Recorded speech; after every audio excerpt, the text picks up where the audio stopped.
My name is Elise Carter. I'm the eldest daughter of a family built on wood, fabric, and vision. While most kids played outside or stared at glowing screens, I spent my afternoons watching my mother sketch floor plans on napkins and sort through samples of walnut and linen. After she passed, I didn't hesitate.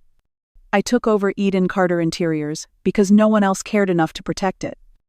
My sister Sophie was in marketing in New York, and my father had long since pulled away from the design world. I believed it was my duty to continue what Mom started. More than that, I needed to. It was the only way I could still feel close to her.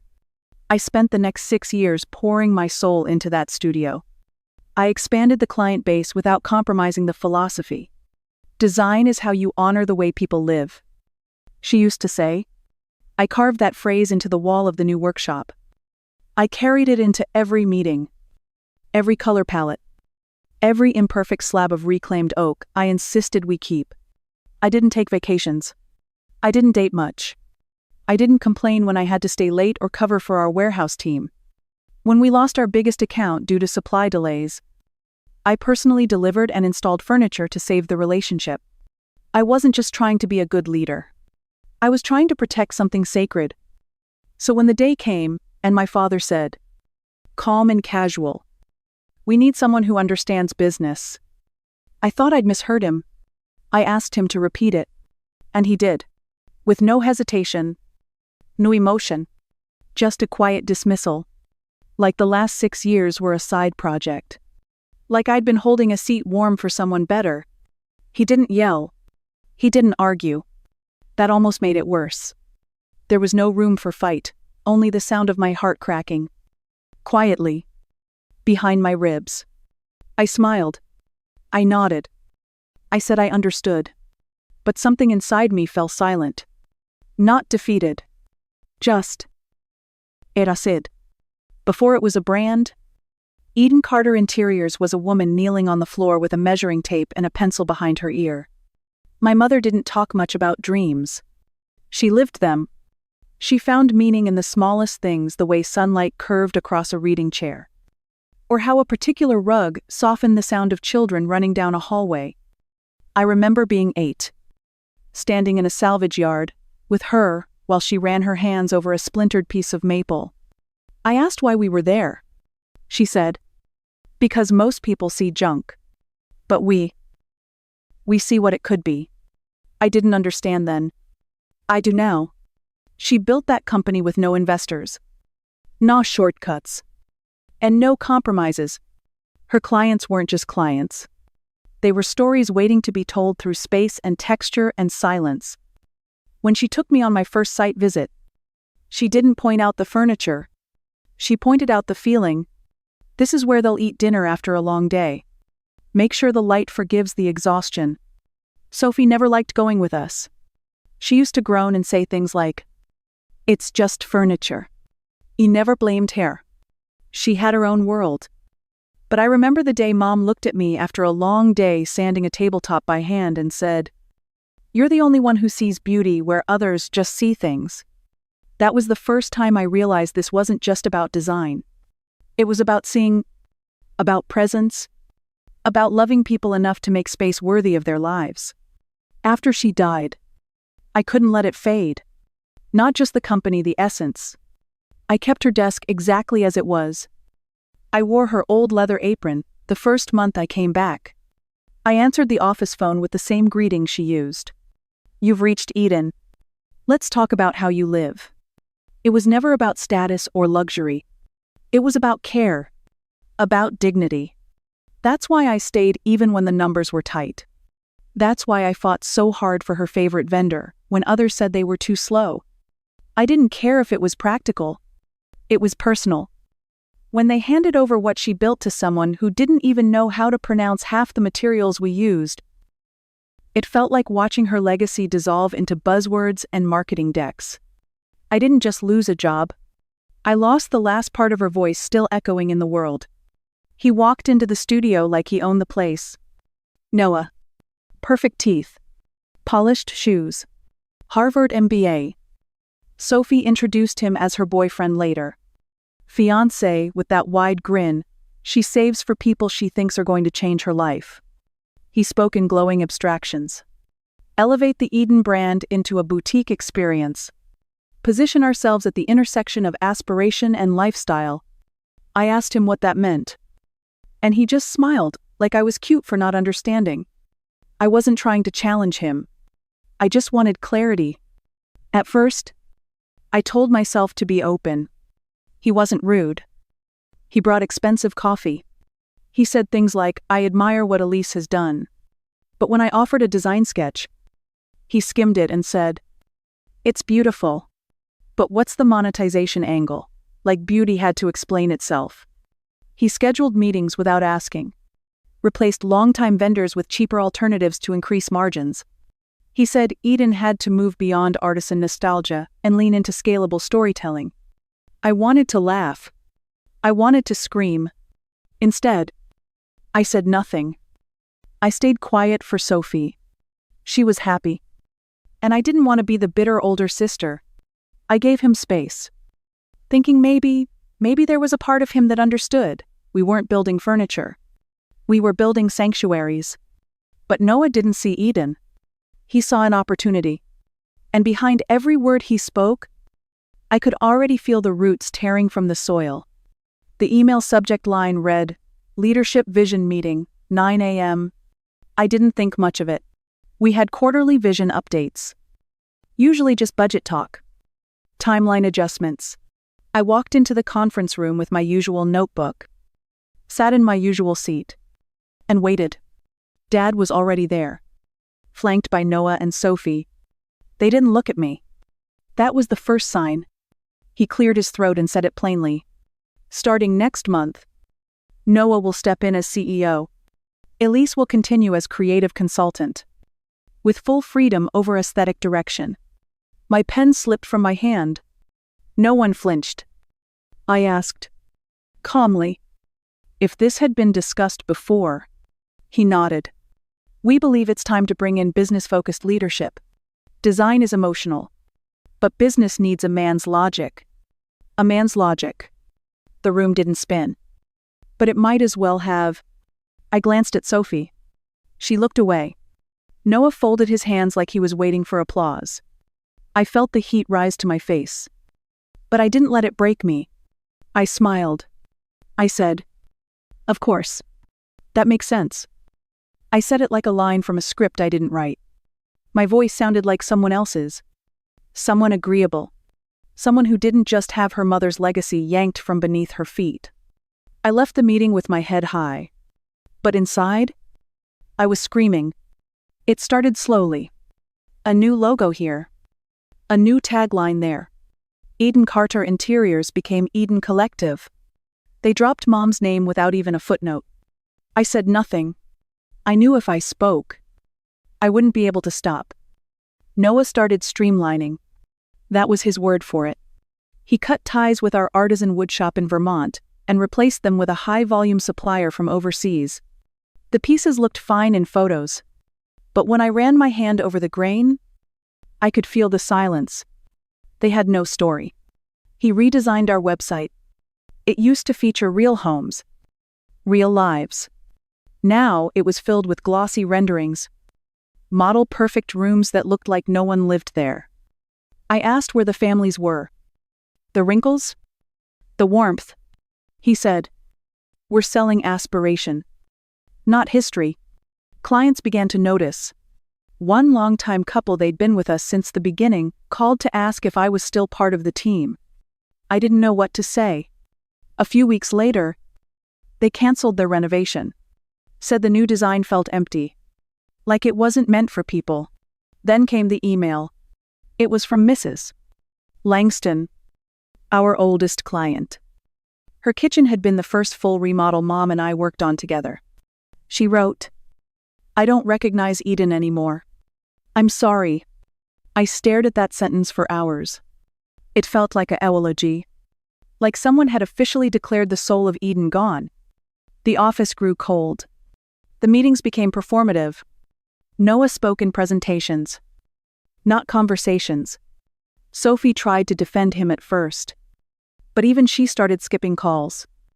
Once, I walked past the showroom and saw a chandelier I had fought to keep out. It was cheap, shiny, and wrong in every possible way. I realized then that I was mourning something no one else remembered was alive. People think heartbreak comes with shouting, slammed doors. But sometimes it's quiet. It's the echo of your mother's voice disappearing from every room you once shared. I didn't storm out. There was no dramatic resignation. No final speech. Just a morning where I stood in front of the studio mirror, looked at my reflection, and didn't recognize the woman staring back. I drafted the resignation letter, the way I used to design deliberately, with care. I thanked them for the opportunity. I offered to help with transition plans. I didn't mention my mother. I didn't mention betrayal. Some things don't belong in writing. I told Sophie I was leaving. She paused for a second, then nodded. Maybe that's for the best, she said. I think she meant it kindly. But it still cut. When I walked out of the office for the last time, my old assistant followed me to the elevator. She looked at me like something was wrong, like she wanted to stop me.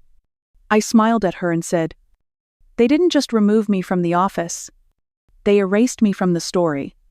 Her eyes welled up, but she didn't speak. I moved to Seattle a week later. No plan. Just space. I rented a small apartment with cracked tile and a view of trees. For the first time in years, I slept through the night. I cooked without multitasking. I walked. I listened to silence. I didn't hate them. That surprised me. I thought I would. But there was only stillness. A strange kind of peace that comes after the worst part is over. I started freelancing quietly. Small projects. Word-of-mouth clients. I didn't post anything online. I just designed. With no agenda. No meetings. No pitch decks. Just rooms that felt like breathing. And slowly, something in me began to return. It was a Tuesday when the email arrived. Subject line design inquiry. Mutual connection. I almost deleted it. Most inquiries like that turned out to be spam or someone looking for free consultations. But something about the name caught my eye. Camila Voss. She was an award-winning architect I had admired from afar. Her work was subtle, lived in, and unapologetically human. She wrote, "I knew your mother. I watched Eden rise from sketches to sanctuaries. I see her in the way you work." I read those words over and over. She wanted to meet. Said she was looking for someone to collaborate on a home restoration in Bainbridge. Not flashy. Not press-worthy. Just meaningful. When we met, she didn't ask for a pitch. She asked about my mother. I told her about the salvage yard. About the way Mom used to whisper to the walls before she tore them down. Camila smiled and said, "You're her daughter. I see it in your lines. You don't design to impress. You design to understand." That was the first time in years someone said my name and meant it. She didn't just offer me a job. She handed me a door. And behind it, for the first time in a long while, I saw light. I named it Woven.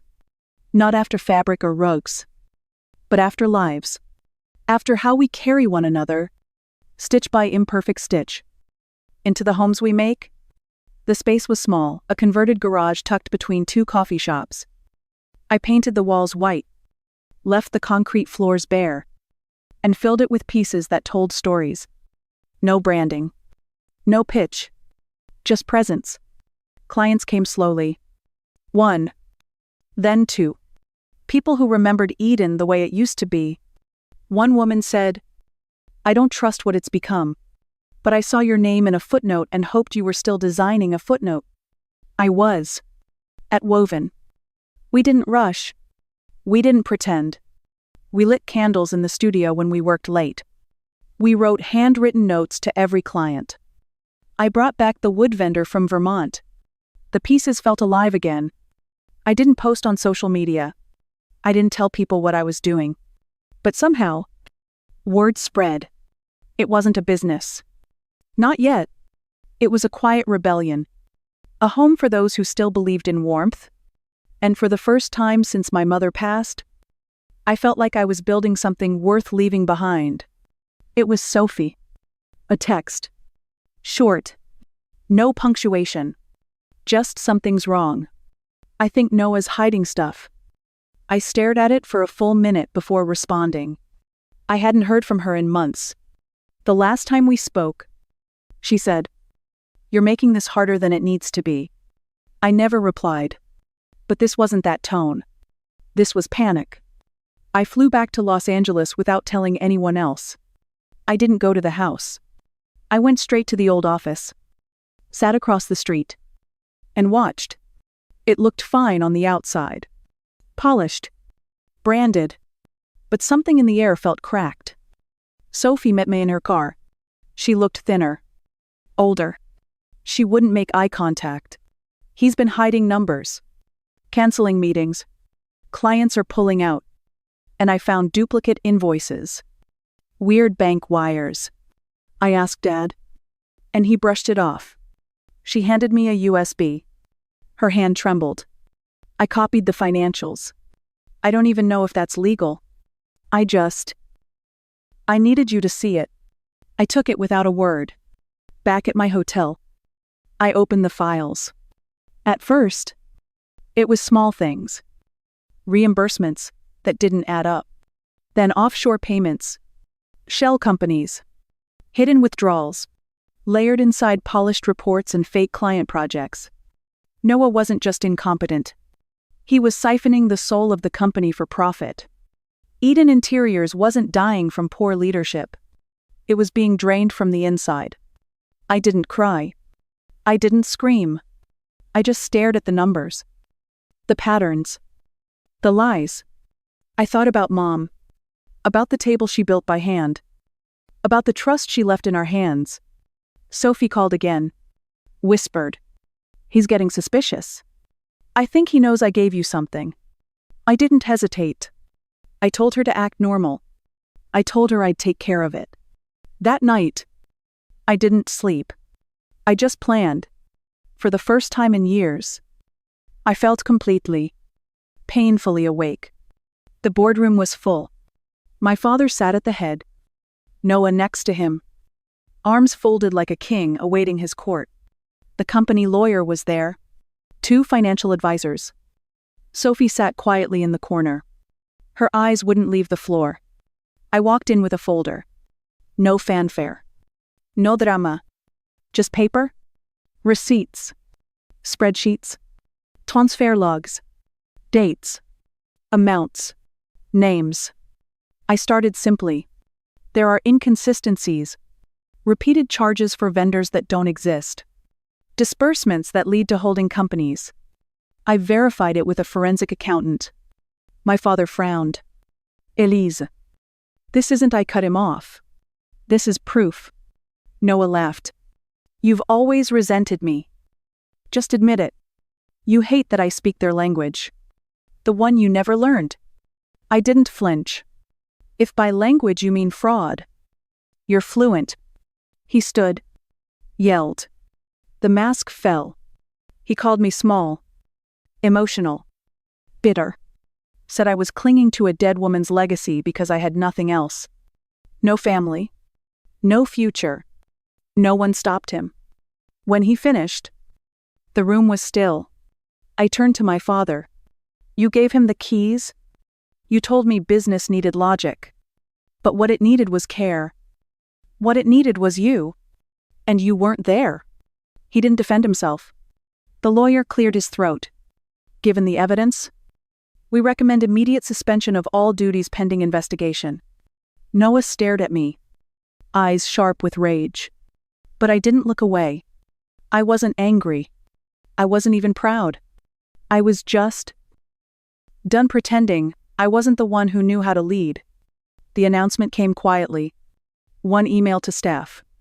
1 statement to the press. Eden Collective will cease operations pending restructuring. No one said the word bankruptcy. But everyone knew. Noah disappeared. Rumors swirled lawsuits. Frozen accounts. Investors pulling out. I didn't care. Not because I forgave him, But because it was no longer about him, he was never the center. We just let him think he was. My father called me 2 days later. He didn't ask for anything. Just said, "I failed your mother. And I failed you." I sat in silence, holding the phone to my ear. There was nothing to say that could fix what had already been done. But I appreciated that. For once, he didn't try. The space that used to be Eden's studio went dark. Empty shelves. Dust on the windows. I walked past it one evening and stood outside for a long time. The place looked smaller, like a chapter that had already ended, even before I left. Some stories don't get rewritten. They get closed. And then if you're lucky, something new begins. I invited Sophie to Seattle. Just her.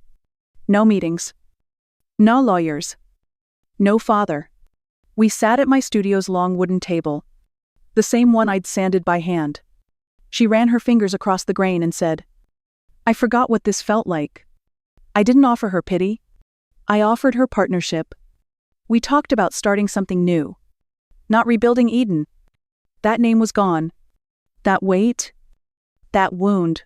We weren't bringing it with us. But there were still people who needed what Eden used to offer. Honesty. Warmth.